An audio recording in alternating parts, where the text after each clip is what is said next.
Welcome to Operators Only, the podcast for entrepreneurs and decision makers. Join us as we dive deep into the journey of business ownership. From the exhilarating highs to the challenging lows, we will explore the good, the bad, and the ugly. Get ready to gain insight, strategies, and inspiration from seasoned operators who have successfully grown their companies. Discover the secrets, the lessons learned, and the invaluable wisdom that come from these real-world experiences. So welcome to the Operators Only podcast. I'm your host, Keith. With me today is Zach Burick, my homie from North Carolina. Dual-faceted entrepreneur, husband, amazing kids underneath his belt that he's raising to do hillbilly and country shit with, right? Golfer extraordinaire, and unfortunately not viral with the latest commercial you shot for all your sponsors. And I don't know who brought that up or who came up with that. And if it was you, I'm going to need that creativity from you at all times, not just after a six-pack on the turn. But welcome to the show, brother. How are you? I'm good, man. Thanks for having me. I love doing stuff like this, especially with my homies. Yeah, it's always fun, man, especially on a Friday when it's downpouring outside. No one really wants to work anyway. Might as well shoot some content and give some intel, right? Get some info out there. I did come up with that golf video, though. Did you? For the record, I did come up with the record. I came up with that. I was at the eye doctor last Friday, just sitting there waiting, watching the U.S. Open, and I see all these players with all these sponsors on their sleeves and their collars, and I'm like, they got more sponsors than a NASCAR fire suit, but none of them post-round interview. None of them thank their sponsors, and I'm like, but if they did, this is what it would be like. 100%, dude. It was classic. I'm devastated. You got like 3 likes on that. I don't understand. They don't. Did a little better on your end. A little better on TikTok. Yeah, it was great. Great. For the record, you guys should go check that out. We'll plug TikTok, Instagram, and all the handles. Notes. Okay, so let's talk about it, right? Let's talk about going from the mentality, like in your world, you were an employee at D.S. Duggins Welding. That's right. D.S. Duggins has been around a long time. You were an employee. What was your role within the company as an employee? Yeah, so I started at Duggins in 2013 when I was still in school, and I was given an internship, right? So they push really hard for internships in college, or where I was going to school at UNC Charlotte School of Engineering. They're like, you got to get some experience in order to get a good job. Whenever you get out of here, take what you can get that internship, get that experience in the summers. So I had a baseball coach of mine growing up who also works in the industry for a fabricator, or really a broker that we do a lot of work with. Called him. I'm like, hey, man, I'm looking to get an internship. Do you know of anybody? Is your company hiring for the summer? And so he introduced me to Derek Duggins, who started Duggins Welding back in 1986, just him and a pickup truck and a welding machine. So from 86 to 13, when I started, he grew up from, like I said, a truck and a welding machine to a couple cranes. We probably had 25, 30 people on the team at that time. So when I started, what I thought would be a glorified internship turned out to be really cheap labor. So I think it was paid though. Joke's on you, sucker. That's it. I think I was making $13 an hour. Had zero experience out in the construction industry, like on job sites, right? Yeah. So I spent like a week in the office kind of learning what we did and kind of how we did it. Then he threw me to the wolves. I went out into the field and started literally from the bottom. So learning what piece marks are. They put numbers on every piece of steel that comes out to the job site so you can identify what piece it is. You look at the drawing, see where it goes. So I started by shaking steel out, unload it off the truck, move it around so you can somewhat organize it on the job site. Went from that to rigging, so putting the steel chokers or the nylon chokers around the beams.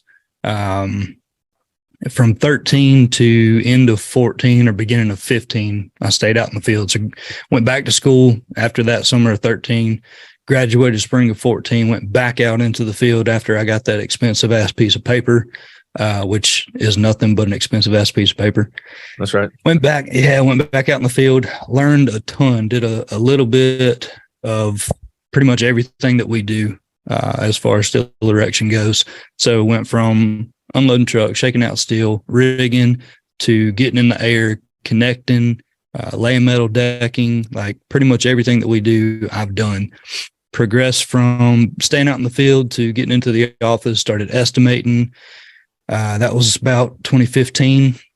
Did that along with picking up more and more responsibility as far as like project management, sitting in quarterly meetings to determine profit sharing for our lead guys and things like that. And then bought the company. Now, let me stop you there. Because now you transition from in the field, you finish college, you struck the check for that piece of paper. At what point did you realize, like, all right, I'm going to figure this thing out and I'm going to work the route up to learn the field, get into the office? Because, dude, there's not many people at the early 20s thinking proactively like that. Now, they're far few and in between. But for you, what was it that gave you the inclination or kind of the idea of like, there's a pathway up this chain and I'm going to go work it? And at what point did you start thinking, shit, I might own this damn thing one day? Yeah, well, I've always been a worker, like grew up poor, like government assistance, you name it, we had it. And I had what I consider a life-changing experience when I was about 12 years old. So I started working at the golf course with my uncle, just weed eating, making $20 a day, getting to play free golf. And really from that point on, like that's all I knew. If I wanted something, I knew I had to earn it. Nothing was going to be given to me. So whenever I got this job at Duggins, like all I knew was work. And I knew if I worked hard, I would progress. At the time, I didn't know that was going to turn into ownership. But once I got into the office and that relationship with Derek got stronger, I mean, he'd have me over in his basement. We'd have some bourbon drinks and just shoot the shit for a while. And for the record, this guy clearly lives north of Florida because he said the word basement. Those things I don't even know what that is anymore. I haven't seen a basement forever. But yeah, well, you'll have to come up here. I'll show you mine. But yeah, it didn't take long once I got into the office and really got a good understanding of not just what we did, but what business was, because he's allowing me to be part of some major decisions. And so I learned a ton from him, and I kind of describe it as an entrepreneur. It didn't take long before I knew, like, I either want to run this company, I want to buy it, or I'm going to start my own. Because I mean, pretty much everybody listening to this, I'm sure knows you're not gonna make your dreams happen working for somebody. You're just gonna make theirs. Yeah. So, we had numerous conversations in his basement about what's your exit strategy. And coming from a 23-year-old kid at the time, he probably thought I was full of shit and just watched a couple YouTube videos, right? And you might have, but it worked. I did, and that's kind of what sparked it. I started listening to podcasts, started reading books, and then we got into those conversations, and it turned from, just an aspiration and a dream to taking the action steps that were necessary to make it happen and turn it into a reality. Yeah, so I'd say about 23 years old. Go ahead. I was going to say I'd say about 23 years old. Couple of years of experience in the field, and then making that transition into the office, seeing the numbers and what was possible. I'm like, I know what I want to do. Now I got to figure out how to do it. Yeah. But you mentioned something there that's, I think, highly overlooked and shit on. But you said, I watched some videos and I read some books. And I don't know, I wasn't a very big reader coming up in school. Shit. They were like, hey, you need a 2.0 to graduate. I was like, checkpoint 1.95, round up for me. Got it. Out the door I go. Into the military. I was never a big reader. I was always outside, right? I was always an outside kid, wanted to play and do and sports, whatever. Wasn't a very big kid, so therefore I didn't get a contract anywhere or even a look. But I put on my size after the military. But all that being said, there's millions of 23, 22, 21, 27, 30-year-old kids, because I still think 30 is like, you still got room to fuck up and figure it out, right? But how beneficial and how profound has reading been in your entrepreneur journey? It's been, and not just entrepreneurship, like talk family, kids, being a husband, like just all in. Yeah.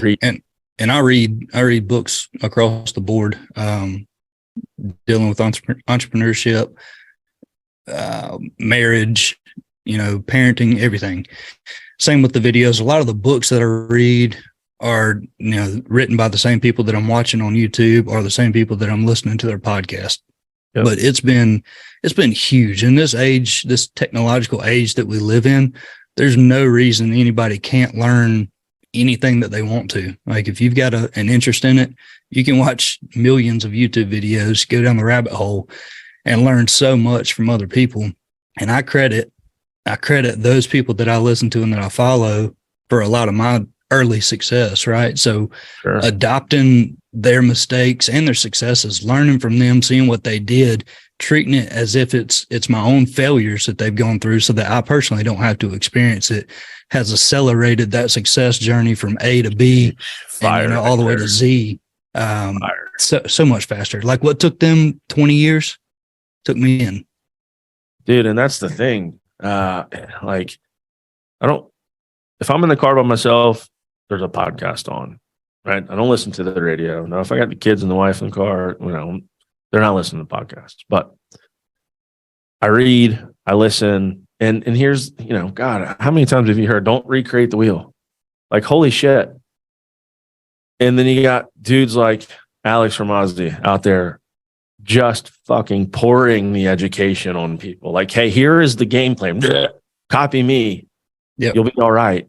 And there's still people out there like, hey, how did you do it? Like what was the one thing that you did? And I get it, man. Everyone's looking for the easy way to do shit. Like to your point, right, we got technology everywhere, phones and tablets and I'm staring at 4 or 5 of those devices right here within 4 feet of me. But people still want to ask, Zach, man, how did you put the business together? Like, who was the one person you made the one phone call to and then made this happen? Like, man, we've been hustling for 30 years, 20 years, 15 years and reading.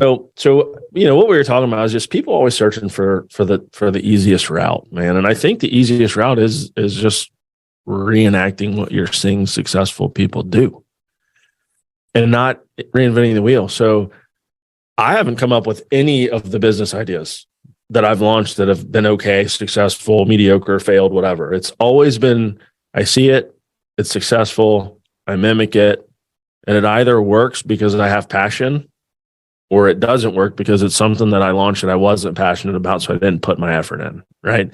I think that's where fail and success come from. Sure, you can have financial crisis, you can have all these outside factors that we can't necessarily control.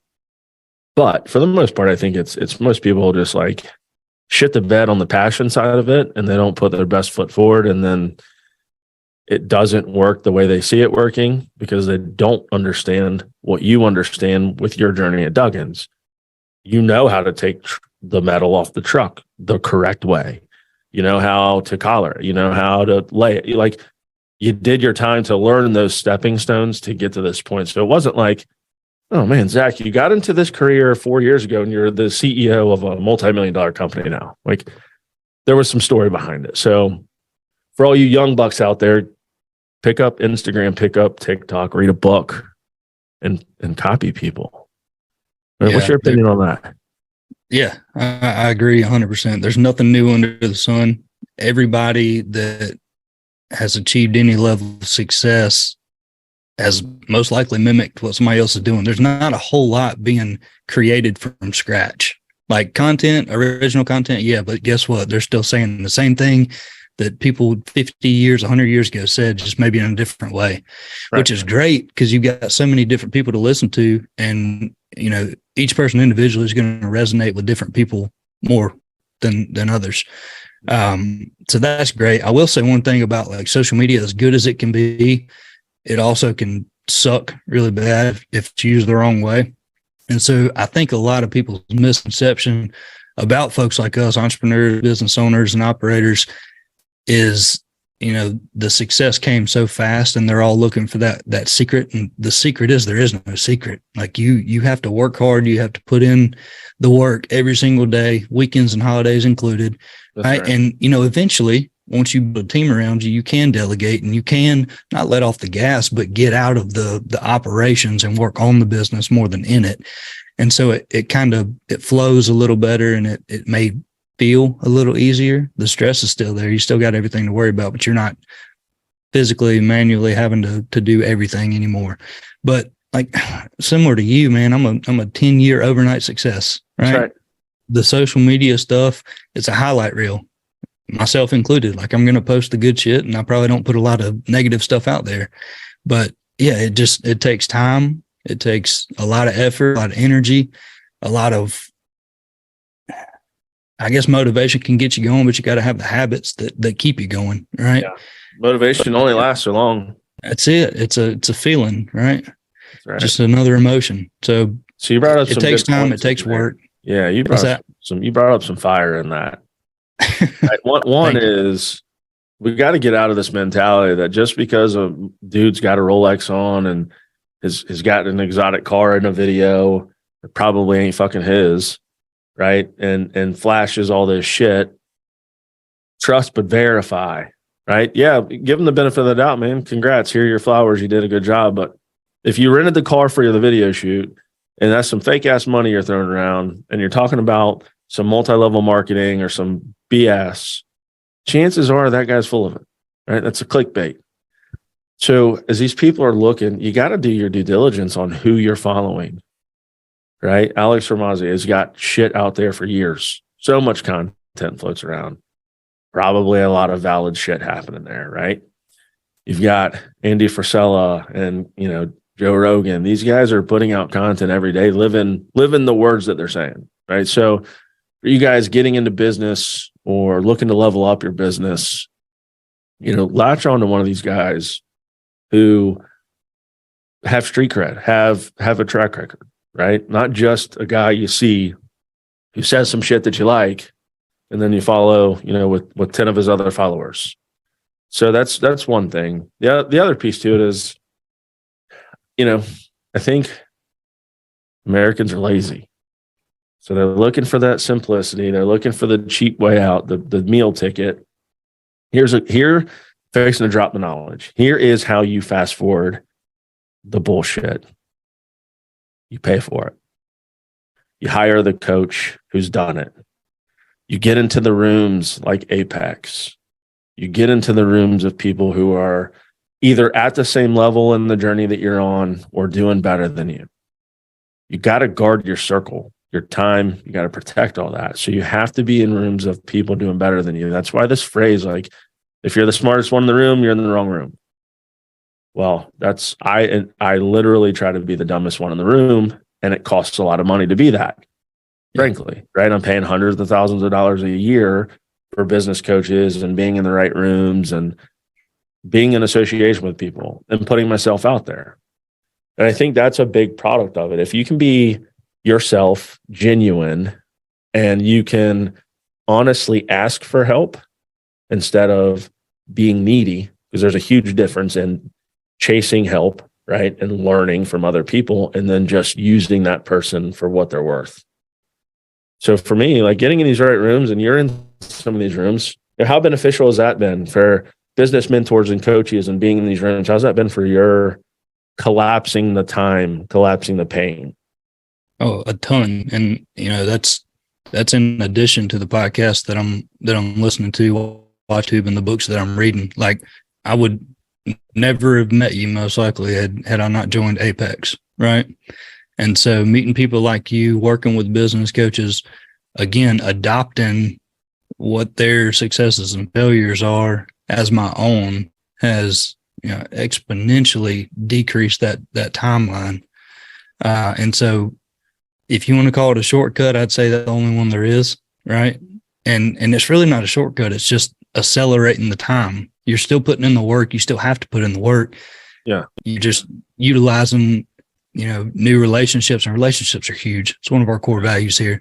Utilizing those relationships, building them, not for your gain, but to help each other. That's the point of a mastermind, is to get a group of like-minded people together and basically brainstorm. You bounce ideas off of each other, you learn from each other. Even if it's a completely different industry, there's so much to be learned from, like you said, people that have been there, done it, and are way further ahead than you are. Yeah, and me particularly, much everybody in those rooms are ahead of me, and I love it because I can learn so much from them. All right. So you hit core values. How important are core values within the scope of your business? And how does that correlate with the culture that you're building? Core values and culture go hand in hand. And when I say core values, I don't mean some fancy letters and words on the wall, right?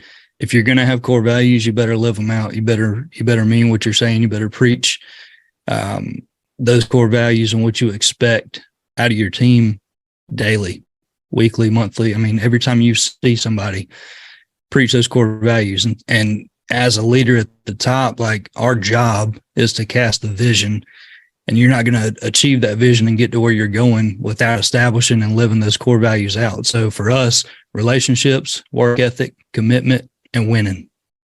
Love it. The relationships is most important to me because I know my team is way more important and valuable than me, right? If shit hit the fan and they wanted to go work somewhere else, they'd have a job tomorrow. If I don't have my team, guess what? I'm going bankrupt. Yep. Right. So I know the value of my team, and I try to make sure they know their value as well. They're compensated well. In addition to hourly and salary, we've got bonuses and profit sharing. Obviously, as long as we're profitable each quarter, we get together at least quarterly with the leadership team just to hang out. We talk about anything but work, right? We're renting some simulators and throwing football and playing cornhole and things like that. The work ethic is one thing that we can all control. You can decide, I don't care what you're doing, whether you're flipping burgers at McDonald's or Burger King or operating a crane out on a job site for us. Like, you can decide how much effort you're going to put into whatever you're doing. That's right.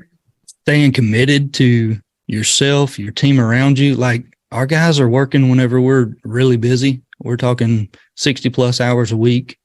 They might have Sundays off. Well, they'll have Sundays off. They might have a Saturday off, but I mean, it's balls to the wall. Go, go, go. General contractors want you to do more than you can do in less time than they really need to give you. Yeah. And so these guys, we're around our team more than we are our family most of the time. So we got to be committed to putting out quality work, to having each other's back. And then whenever you put all those together, those three core values, relationships, commitment, and work ethic, and you're living them out every single day, that's when we're winning. Yeah. And unashamedly, I'm a winner. My team's going to win, and I'm going to win. That's right. And yeah, I think that conviction of the winning mentality is also parlays into your success and the energy that you portray to your people, right? And that's huge, right? The relationship thing's huge. Like this or next Friday, week from today, like, we're taking the whole team out. We're going to have a 1 hour Q3 kickoff meeting, do a little bit of celebrating, a little bit of, hey, here's what we're up against on Q3. Here's the goals. And then we're going to drive to New Smyrna Beach and spend the day. Nice. On the beach, playing, hanging out, kids, cookout, whatever. And so I agree with that. And I think people want to be appreciated, right? Even the most egotistical asshole alpha male out there wants to know that he's appreciated, right? Regardless of what his demeanor tells you. And these are little acts that you can do to make people hitch to the bandwagon for life. Yep. And as long as people feel appreciated and they feel valued and they, and you're giving them their flowers while they're alive. Right. That's something that I've been focusing on lately and just learning more about. We got to celebrate people while they're here. Why the fuck are we doing it at a funeral? Yeah. Right. Eulogy. Great.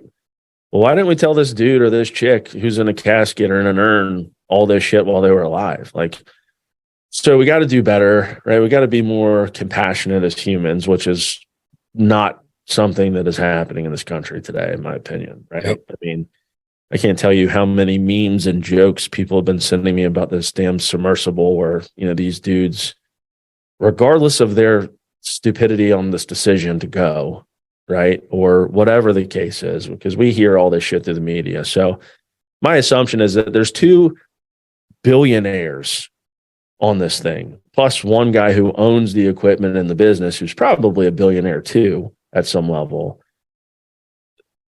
Listen, I know they made a lot of important decisions in their life, and this one couldn't be one that they just decided to go, nah, we're not going to do any research about this and just hop in. So whatever happened, I don't take any of the news. I don't listen to that shit, right? Because you hear 27 different stories, but people want to be appreciated. People want to know that they're connected, and people want to be loved, but let's not show them that after they're dead. Yeah. Right. Because now you're starting to see, this guy was such a great business owner and he had a beautiful family, and that are like all the accolades are like the credits. We got to reverse that. We got to give credits then, but we got to start giving credits now. Right. That's my thing. So I like to that. the point of like just spending some time with your people to get to know them and not just what they can do for you as an employee. Yeah. One little thing that I do, every single one of our foremen, crane operators, folks like that, I've got their birthday saved in my phone. And so it may not be on their birthday, but if I got 3 guys that their birthdays in the same week, I'm going to carry some cupcakes out there, some lunch, whatever, and just hang out, even if it's on the job site for half hour, an hour, and spending, $100 here and there just to say happy birthday and, hey, I appreciate you, and everything you do for us goes a long ways. Hell yeah, it does, for sure. That's dope. So day-to-day operations, you've taken over the business at this point. You're 2 years in as the CEO, kind of running the ship. And if we're running up on time, just let me know. No, we're good. So obviously the mentality's changed, your operation and the business has changed, and kind of your day-to-day, right? But what are you focused on right now for DS Duggins? Yeah, I'm always looking to grow, and I don't mean just top-line revenue. I mean, if I can help anybody on my team become a better human being, then we're growing, right? We have these talks all the time in our weekly scheduling meeting, and we've got our goals, our monthly revenue goals. We've got our annual revenue goals, all the stuff on the P&L and the balance sheet to look at the financials. But like, I'm not an entrepreneur. I didn't get into entrepreneurship just to make a lot of money. Like, I want to make an impact. And in the industry that we're in, it's notorious for, I think in construction, the suicide rate is greater than any other industry, partially because of what you were saying, people not getting recognized and they don't feel appreciated. Right. And so doing things like that, introducing people on my team to podcasts and to books, whether or not they ever listen to them or read them, I'm trying to do my part to put it in front of them and show them what's out there. Right. And even if Duggins is a stepping stone for somebody on my team to go do whatever they want to do in life, as long as I can help them progress and get better, that's what excites me. Like, my flex is not a Rolex, it's not a fancy car. It's writing those quarterly bonus checks out.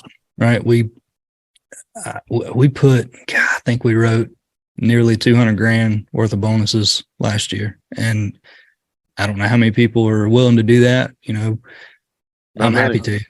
I love it because, again, without my team, I can't do anything that I'm doing.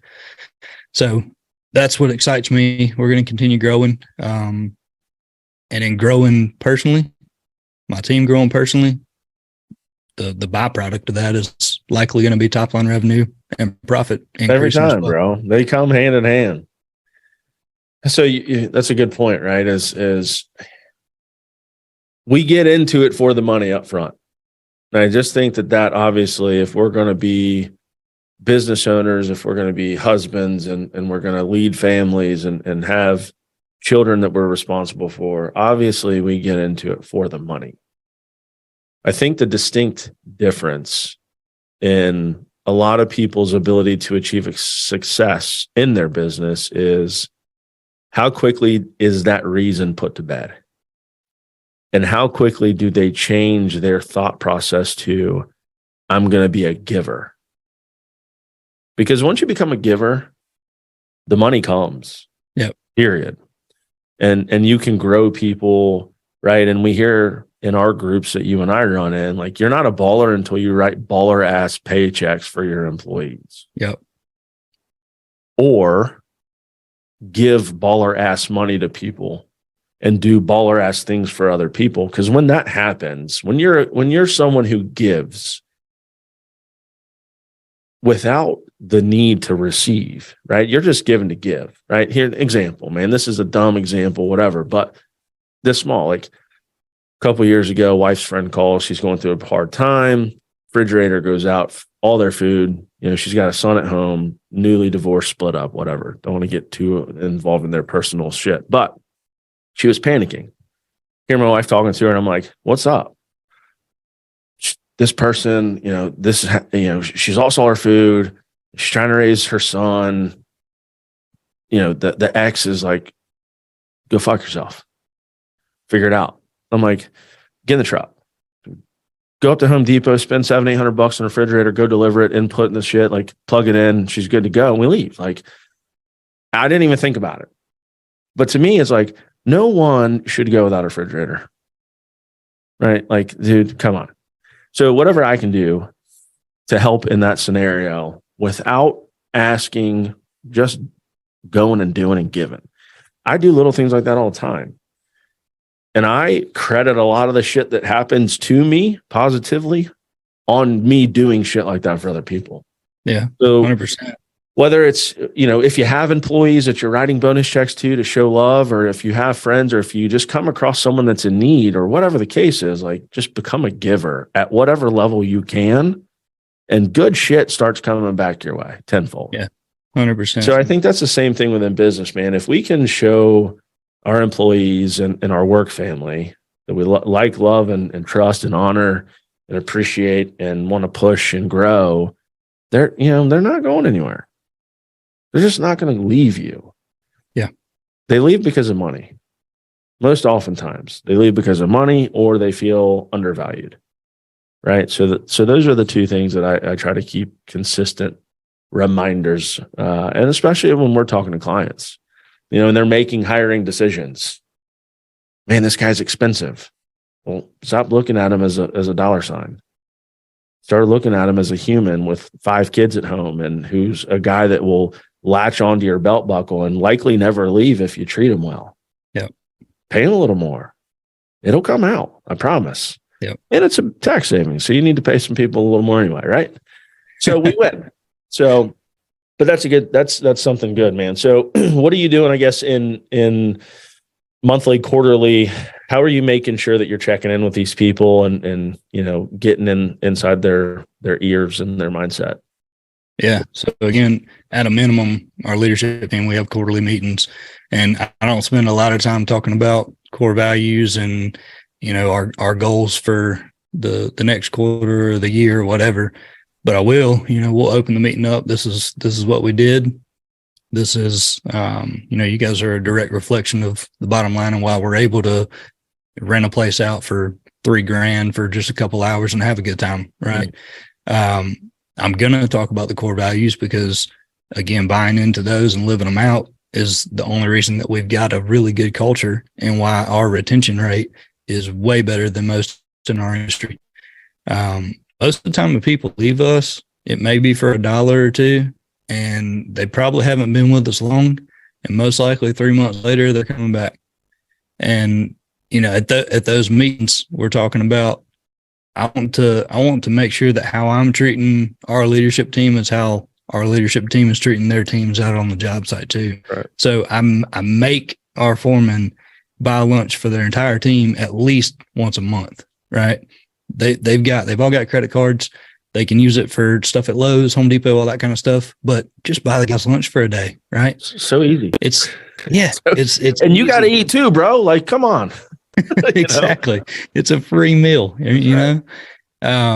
So we're doing those at least quarterly. My operations manager, project manager, estimator, and myself, we meet once a week to look at the schedule, make sure equipment and guys are where they need to be. And, we're not having a full blown meeting and reiterating core values every single day because we're living them out. I don't have to, And I'll show up randomly on job sites every now and then to bring lunch, to say, hey, check in. Well, you got to be the butt of the joke, because when the boss man shows up in his Louis Vuitton loafers, he ain't trying to get dirty. Like, what you lost out here, boss man? What you doing? But even though they joke with you, they appreciate seeing you out there for sure. Absolutely, it goes a long ways. And what makes me happy is when I show up randomly. I don't call them and tell them I'm coming. I show up, sit in the truck, I watch what they're doing. Everybody's staying safe. Everybody's doing something. They're not all out on their cell phones, right? But what's really cool, if they're taking a break or whatever, they're all together. They're cutting up, having a good time. That's when that the bond is there and culture's working. Yeah, I mean, I say it and it may be cliche, but it's quite literal. They're looking out for each other every single day, and being 60 feet up in the air, you're trusting your team with your life. You know? I love it, man. Well, listen, bro, we're gonna wrap it up. I appreciate the time, and as always, it's an honor to be your buddy. Appreciate all the growth and all the expertise you brought to the show today, and then hopefully some people got to take some quick implementable action items from what you got going on. So again, everyone, will drop connection and contact info for Zach and Duggins, and as always, operators only. Go out there and make the best decisions. Peace.